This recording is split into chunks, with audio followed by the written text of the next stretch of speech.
Join us, Millie, John T, Milo, and Aspen, as we share our lives as Brits. living in my country of birth, Singapore. We hope you enjoy our adventures as we find the extraordinary wonders in our normal everyday lives.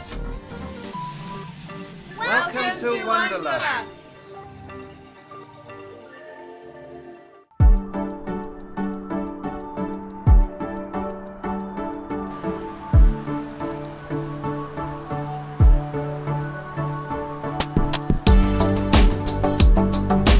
So we're at the Esplanade. This is the concert hall, Singapore's kind of main concert hall here, designed to look like a durian. If you don't know what durian is, you need to head over to our Facebook page where we've got an exclusive video where we're eating durian. It's amazing.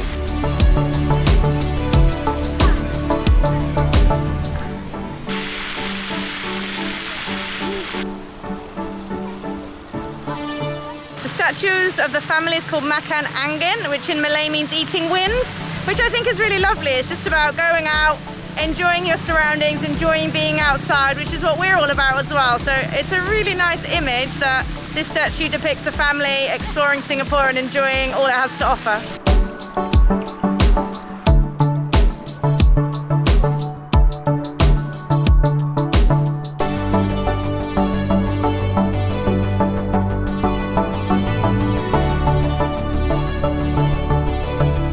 So we're stood outside the Fullerton Hotel, which is a 5-star luxury hotel in the heart of Singapore city, but it used to be an old post office, and it also used to be some sort of government building where my grandma used to work. I don't know exactly what the building served as at the time, but I know that she used to work there. She has a beautiful medal for her long service to Singapore as well, and this is where she spent some of her time.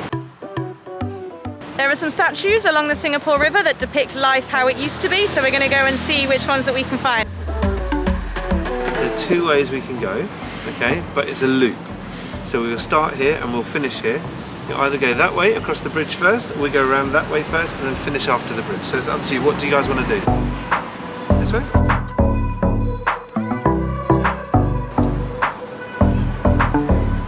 It looks like the section where the statues are has been sectioned off for some work, so we're going to walk around and hopefully we can get in and close to the statues.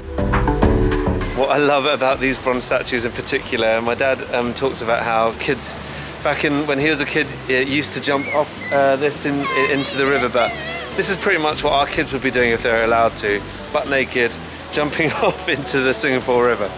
Amazingly, I found out recently that during the time where kids would jump off this into the Singapore River was actually filthy. Had the reputation of smelling of like pollution, litter and human decomp. That's it, rotting dead bodies, which is pretty gross. But that was back in the early 1800s as far as I know.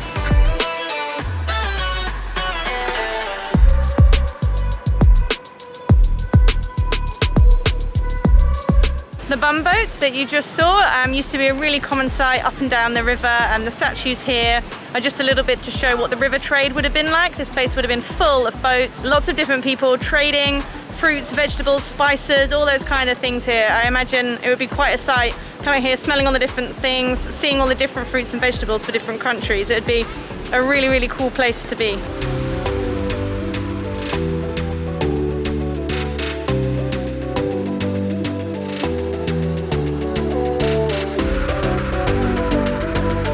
So much of Singapore is modernised and like new buildings are coming up all over the place, but I do love that there's certain buildings that they've just kept. Over there is Boat Quay, which is a whole heap of old warehouses basically, and the mouth of the river it goes out to the sea. The big cargo boats wouldn't be able to come into the river because it was too shallow and it wasn't wide enough, and so the little boats used to just pick up cargo and then bring them in and drop them off to all these warehouses, and they've been turned into restaurants. We're going to check them out in a little bit as we walk down the walkway over there. So the bird is here in the CBD, and they believe that the bird bringing peace and prosperity means that that will bring peace and prosperity to Singapore, and Singapore will continue to grow and develop.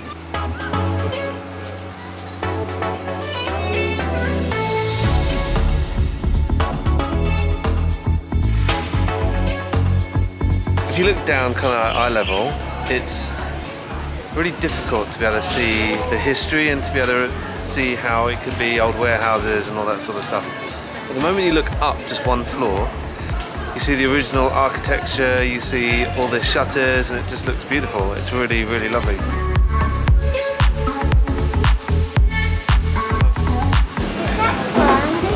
That was not another historical statue. Aspen thought the lobster was another historical statue that we were looking for, but yeah, it's not. Millie and I came here a couple of years ago for some dinner with one of my cousins, and Millie didn't realise how easy she found it to drink sake, and then she couldn't walk. Yeah, we didn't really notice when you were sat down, and they put it in like teeny glasses, so I didn't drink that much, but yeah.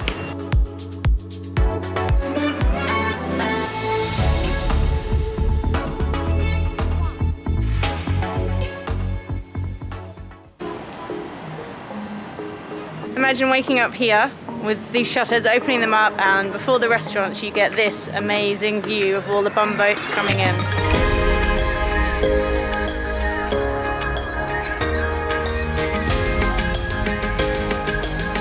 All the shops on Boat Quay used to be swamp area until the 1820s, when it was turned into like reclaimed land and then they built on it. It's pretty cool. The UFO looking building behind me is actually the Singapore Law Courts. There's so much different architecture around here.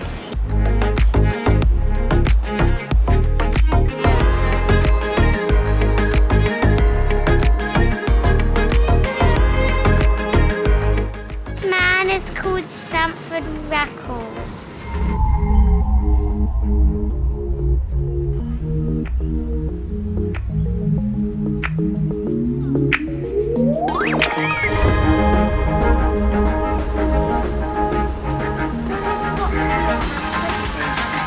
Sadly, we can't get into this bit where some of the other statues are, but we were fortunate enough to come and see them on one of our holidays when we came here.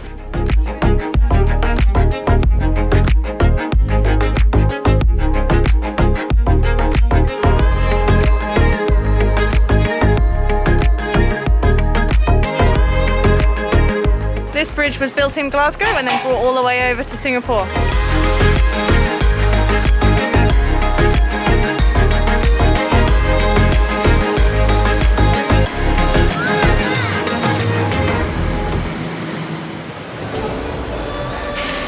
We're walking all the way from Capital to Suntec City, and you can walk the whole way underground, so it's like Singapore's own little rabbit warren, so we're enjoying the aircon and getting to where we're going to go next.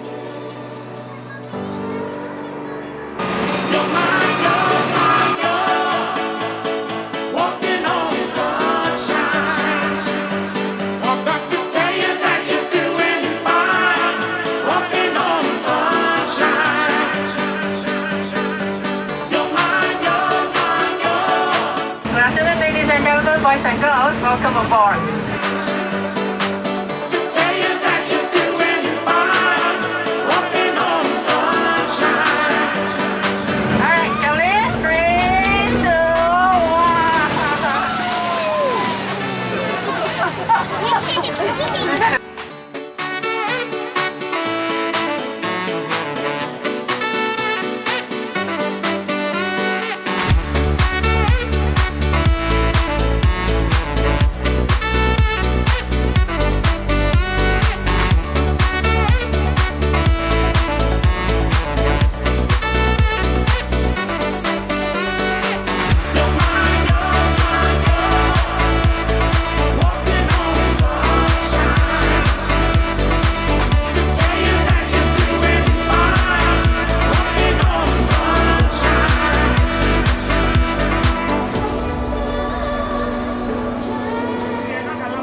Our love for the outdoors isn't just about nature. We get just as much enjoyment finding out about the city and about its history as well. I'm on my own today because Jonty hasn't been feeling very well, and one of his symptoms was a sore throat, so he was advised to go to the doctors, and he had a COVID test and waiting for the results from that. We're pretty sure it's not, but you just need to be extra careful at the moment, as that is one of the symptoms. So he's on stay home notice for 5 days, so he's keeping himself healthy and away, just so that we can all be safe. So we think it's really brilliant that there's things like this in place, because we didn't quite realise the knock-on effect. You think, oh, I've just got a bit of a sore throat, but actually if he passed the sore throat on to somebody else, then they then have to go and have a COVID test and have 5 days off as well. So we're really pleased that these procedures are working here in Singapore to keep everything moving along, and so that we can still go out and enjoy a social life and seeing family and friends and exploring. You can find us over on Instagram and on Facebook, and if you want to find out a little bit more about supporting us, you can have a look at our Patreon page as well. So thanks for watching and take care.